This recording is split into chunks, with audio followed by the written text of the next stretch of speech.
Welcome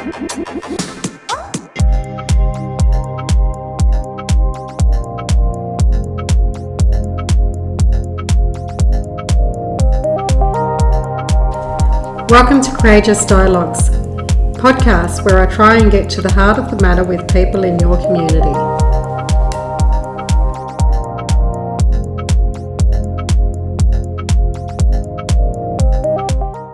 Thank you for coming on to Courageous Dialogues, Eva Lawler. Thank you, Tanya. It's an absolute pleasure. So 1 year on tomorrow, we sign the Better and Fairer Schools Agreement, bilateral. Yes. Yeah, for 12 the months. Northern Territory, yes. And you were key to the negotiations. When I first joined, we were heading to an education ministers' meetings, and that's the starting point of the negotiations, I believe. Well, yeah, the starting point, I guess, of the final stretch, because having full funding for our schools, I felt was almost like a lifetime's work of mine.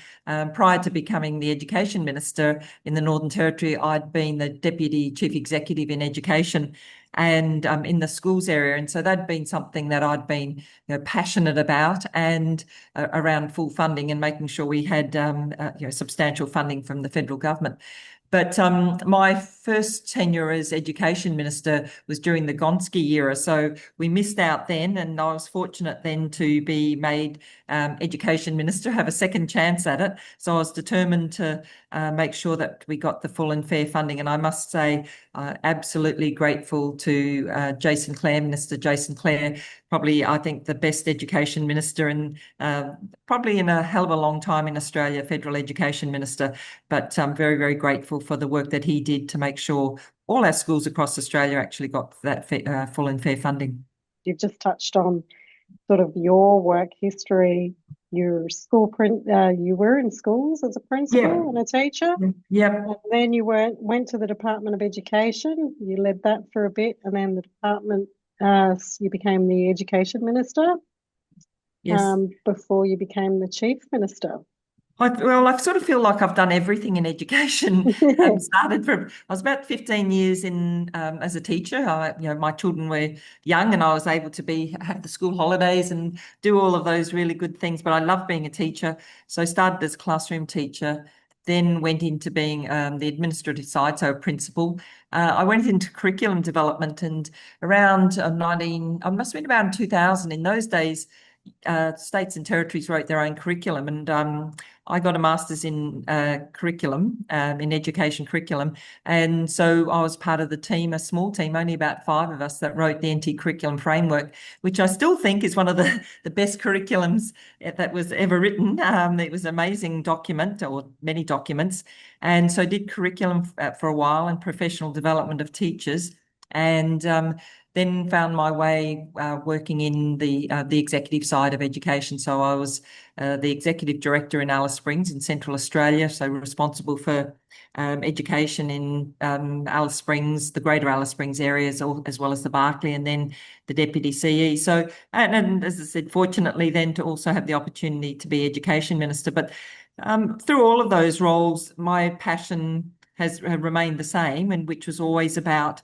how does every child in the Northern Territory, whether you're in an urban setting, whether you're in a primary school in Darwin, or whether you're in a tiny little remote community with half a dozen kids, or a homeland, how do you actually get all those have all those students to reach their full potential? And funding is a really, really important part. I know, it's not always about the money. It's about a lot of things. It's about having high quality principals, school leaders in all our schools. It's about having then the principal driving to have outstanding teachers in every classroom setting, but then that community engagement, which is absolutely vital in the Territory. So it's as simple as that, but it's absolutely complex in the Northern Territory. So the full and fair funding, which, as I said, absolutely substantial amounts of money. So to 2029, it's something like 737 million coming in from the Australian government and 350 million from the Northern Territory government. So that money was over 5 years, so now only 4 years.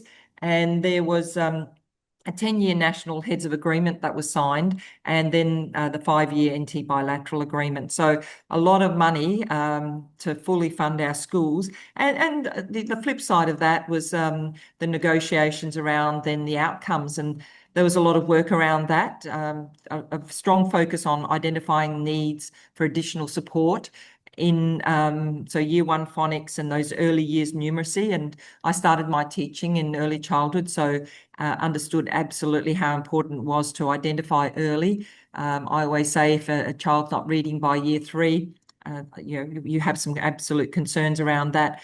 So that real strong focus on those early years and identifying the additional needs, but then support then around those additional needs. So that small group work, tutoring, additional money to go into that. But student wellbeing then as well, and that's an ongoing issue to make sure that all our students are feeling like they're supported, but they're also it's around their mental health, in the school setting as well. So making sure that wellbeing support is there as well, and attracting and retaining teachers.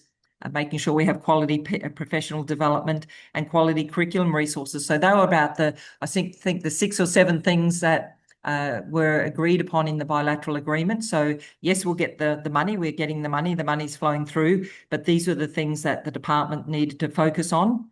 And hopefully that works continuing with the new government. But that was my area of passion, was to make sure that we had those things in place. And then it broke down into attendance. So there were some really clear goals around attendance getting to 79.7%, NAPLAN improvements by about 10%, year 12 retention by about, I think, 7.5%. So there were some really overarching outcomes that were needed, and then really quite specific ones. And increases in Aboriginal employment also in our schools. So it was a hell of a lot of work. And really, to me, it was just getting the funding over the line really is just the beginning of that work. And as I said, unfortunately, July the 31st was the signing of the agreement, and there was election on the 24th of August, and our government lost that election. The Labor government, Northern Territory, lost that election. So I hope that the current minister is very much focused on achieving what we all want to see, those improvements. So as I said, the money was the beginning really for me, but it'd been a long stretch to get to actually the day where we actually had to sign. So I think I say it was probably my greatest achievement as a minister, and I was a minister for a large number of portfolios in the 8 years that I was in government, including infrastructure. So there's many things that I've built in the territory, but I think full and fair funding for education was my greatest achievement. Absolutely. I've been in education, so I completely agree that that's been one of my highlights of my career towards education. In what you just said, you touched on Gonski. For those people that aren't aware of Gonski, we'll talk about that in a moment. But NT standout, so the agreement that you put together, the standout actually was the Commonwealth increased the contribution from 20% to 40%, which is double the other states and territories. I know the pitch, but do you want to talk about that in light of like the connection between the Gonski and why we were able to achieve such a really big contribution from the Commonwealth government? Yeah. And as I said, I was always very passionate in the education ministers' meetings, the MINCOs around it. And I've always said, equity and fairness in education in Australia, that will only occur when a school like Papunya or Yuendamu or a small, or reasonable-sized remote community has the same access as a private school on the east coast of Australia. So we all know private schools with their swimming pools, substantial libraries, amazing auditoriums, and we have these small remote schools in the Northern Territory that are a long way from that. So I would speak up very loudly about that in ministerial council meetings, saying, Northern Territory, we do have to have more funding. We do need to have increased funding from the federal government. We only have 250,000 people in the Northern Territory. The ability to have that full and fair funding, we need to be able to have a better deal than every other state and territory. And as I said, Jason Clare, he led that conversation with other state ministers. So WA signed the first agreement. They got 5%. Increase from federal government. We were second and we got 40%. So amazing result. And I am thankful to the other ministers from the other states that they agreed that the North and the amounts of money compared to their states are small. I know it's hard to say 1.1 billion is small, but when you're New South Wales and Victoria and those the funding that they have is substantially larger than that. But it was about saying there had to be a special deal that was cut out for the Northern Territory. And I don't think people realise just how big that big deal it was. And as I said, an extra $1.1 billion going into education in the Northern Territory from the start of this year till 2029. So it really was about Jason Clare leading and working with the other state ministers to get them to agree that there needs to be a special deal cut out for the Northern Territory. And myself and then Mark Monaghan, who was the minister that followed me, backing that in and assuring all other states and territories that in Australia, we need to have equity in education access, and for our remote communities where they're a long, long way from the east coast of Australia. The resources that they have are very, very different. It was only fair that we would get full funding. So a great result in the end to get that extra 1.1 billion. I just hope that this government is using that money where it should be used. I did hear that the CLP were paying for additional police officers in remote communities, and that was being funded out of education. I don't agree with that. One of the things that I did also as Chief Minister was to ensure that police got additional funding. I don't want to see education dollars being used to employ police officers in remote schools. This funding should be used where I think the Education Department at the time, who did the work as well around those outcomes, so around attracting and retaining teachers, high quality evidence-based professional development, quality curriculum resources, small group tutoring, larger numbers of Indigenous people as teachers. That's where the money should be spent rather than on police officers in remote communities. So I'm not in government anymore. We've got Selina Yubo as our leader of the opposition, who is an educator as well. And I know she's keeping this government to account around that funding too. Yeah. Interesting points that you've just raised, because you were the treasurer. So in terms of numbers and finance of everyone, you know exactly where the money was going to. But how difficult was, because not only do you have to get federal government to agree to the funding, you also have to pitch to the other ministers in your own party the importance of where the money is directed to. In that sense, we had anti-government ministers at the time all agree that the money actually should be towards education for those reasons. How hard is that in terms of conversations with your peers, but also now that you're not in government, but you did the signing, in terms of supporting your peers that are still in government to ensure that we honour the agreements? Yeah, you're dead right that an additional 350 million. I know for a lot of other states and territories, 350 million isn't substantial amounts of money when their education budgets are in the tens of billions of dollars.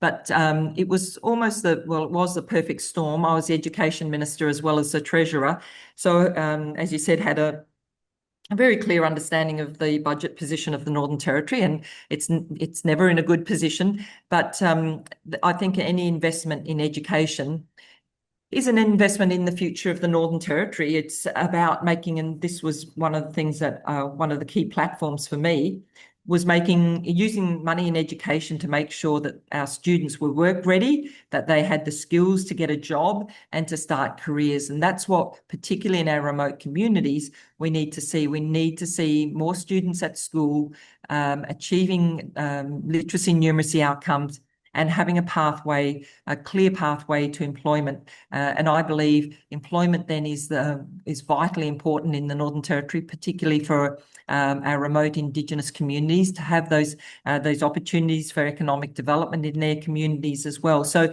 to get that 350 million it was substantial work. It was the first and hardest bit was probably convincing Treasury, and I still think they weren't very happy around that. I still would think that they aren't happy around an additional $350 million going into education. But education and all the years that I'd been involved as an executive as well as a minister, education had always maintained their budget. They're an agency that had never blown their budget. They often they had some underspends at times, but they really managed their budgets very well, education, and that's a tribute to the outstanding chief executives over that period of time. Whereas, and I mean, I won't talk about the agencies that blew their budgets, but and it is hard in the Northern Territory, particularly in areas of health, to maintain a budget. But education always maintained their budget. So one of the key things was we need to have full funding. The federal government is coming, is going to step up and put an additional, double that, 737 million on the table. We need to put in additional money. And I probably should go back a step as well, Tanya, because what we've done, the work that we've done was we've done a review of effective enrolment. And we've done a review of secondary education too. And so that was some of the work that I undertook as Education Minister. We had been funding our schools on attendance rather than on enrolment, and there's a lot of reasons for doing that. But the time it needed to change. We needed to fully fund our schools based on the number of kids that were enrolled in schools, so that the schools could have that certainty around their funding. It would provide, and it does provide, that certainty for the teachers, the principals in that school, to know that they've got that funding. They can put in the specific programs. They can employ more teachers that was needed. So, so it was hard getting Treasury over the line. My peers, Selena Ubo, Lauren Moss, they understood education. They'd been education ministers. We obviously, as Labor Party, one of our key values is the importance of education, and that's Labor's key platforms: health, education, and jobs.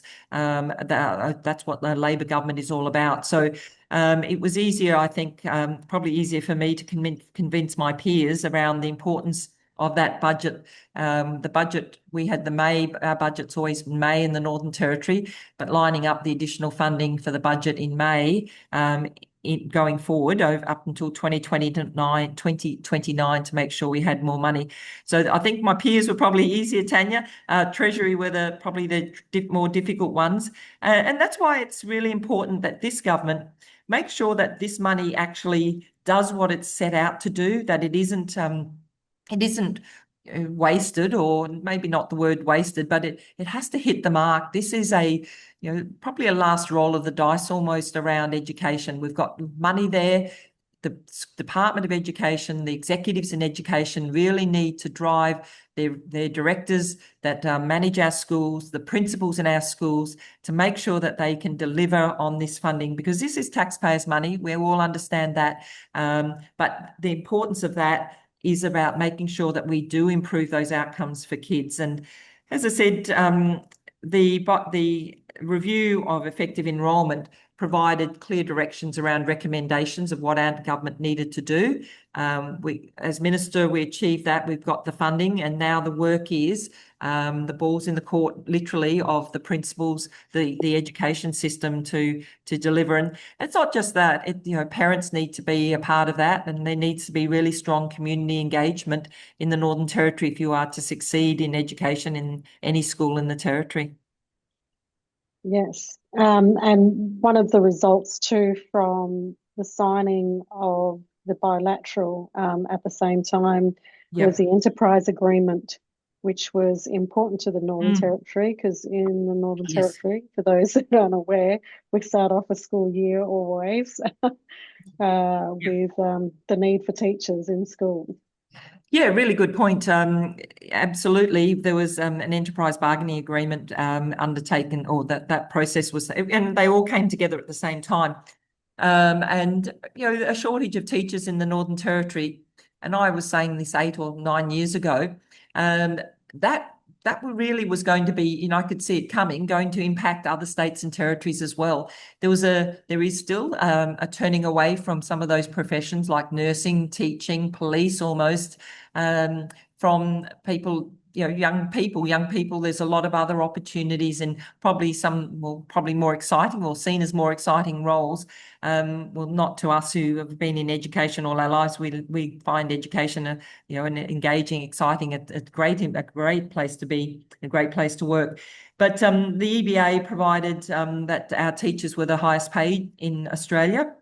And we have some very good incentives, or not me anymore, but we have some good incentives for remote teachers as well. So it was about trying to get teachers up to the territory and to stay in the territory. And as I remembered, I didn't go back to. I'll go back to one of the question you said. It is up to our Labor opposition to make sure that this government is held to account around that money, because I think sometimes when you come into government, you don't realise the hard work that went into achieving this full funding. And as I said, the money needs to be used where it needs to be used properly to achieve those outcomes. But I know Selena Ubo is very passionate around education, Chancey Paik as well, who's got a remote electorate, and the other two members also have remote electorates.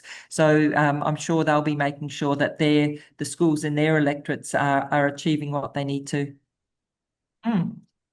I think I saw, I'm pretty sure I saw a moment that you were courageous. This is Courageous Dialogues. Can you reflect on a moment in time where you were courageous? I would think I'm always courageous, but that's my personality. But I will tell one story. So the day I was sworn in as Education Minister, that very first day in 2016, it must have been around September 2016, that evening at 6 o'clock, my office got a phone call saying that Camilda College, which was at that stage an independent non-government school in the Northern Territory, they were not going to be able to pay wages after October, that the school was going to close down, and there was about 800 students there. And for your first day in the job, really, after you'd had the euphoria of being sworn in as an education minister, and you're doing all the nice things with family, and you're sort of just sitting back at later in the afternoon thinking about the work ahead, and to have that sort of dumped on you almost. And I did ask, well, the previous education minister, this hasn't just happened today. What had he done? And they all sort of looked blankly at me and sort of said, oh, I don't think he was that interested at that time or something, because he was obviously heading into an election and had other things on his mind. So we got to working with Vicky Bayliss at the time. She was she was the CE of education. And I got a guy called David Cummins, who had worked with me previously as an executive director in education. And we started the work to sort out and Camilda, and so worked really closely with Nigel Scullion, and I will acknowledge how fantastic Nigel was. He was Senator Nigel Scullion, country Liberal senator at the time, and there were a large number of Indigenous students, boarding students at Camilda as well, and so he was concerned that they would be not being able to have an education. So worked really hard, and in the end, Camilda wasn't able to survive, but we got Haileybury, which is a large private school from Victoria, to set up, and now it's Haileybury Rendell that is now running from that facility, and is an amazing school doing a really outstanding job, Haileybury Rendell. I've got a grandson there, so I pop in every so often to pick him up. But that took a lot of courage. It took courage to work with the coalition government. It took courage to get the department, who it was, the Northern Territory Department of Education, their role is around public schools, but for them to accept that they needed to, roll their sleeves up and actually sort out and help sort out the issues that Camilda was facing, to work with that school community, to communicate with that school community that we weren't going to let them, going to let them fold and fall over, and that those 800 or so students there would continue to, because by then it was about September, October, they would be able to finish their Year 12 studies. And we had contingency plans in place and a whole heap of things. So that one comes to mind because that was the first day in the job, basically, and to be able to say, no, we need to sort this, we need to work with the federal government, we need to be able to ensure that this the 800 or so students here, the families here, are assured that their children will get a good education at this facility, and then to bring in a brand new provider into the Northern Territory, which was Haileybury. So I think that was probably one of the first courageous things, and it would happen on day one. But the long-term result has been excellent for Darwin. You've got a top quality non-government school, and even though I'm a public education person and I firmly believe in public education, I think there needs to be choices for parents, and Haileybury provides a choice along with some of our other really good private schools that we have in the Territory too. Absolutely does. Small world. I actually cooked and cleaned for the boarders when I was young at Camilda College. Oh. So I was sitting here smiling when you mentioned Camilda College. I thought, what a small world. Yes. Thank you so much for coming on to Courageous Dialogues, and any advice for teachers on the ground to make sure that they get full and fair funding? No, I think you have to work you have to work together. That's one of the best things about being a teacher, is that collegiality, and you have to work with your principal, your school community to your school councils to make sure that the money that's coming into the schools hits the mark. And when I was principal, I made sure that when we did the work around the budget, that the teachers had a say as well where that money is going, and it's not just being spent on play equipment or something that's not actually going to improve learning outcomes for kids. So I think as teachers, have a say. Join your union. Here's a plug for the Australian Education Union, and I was a long-term member.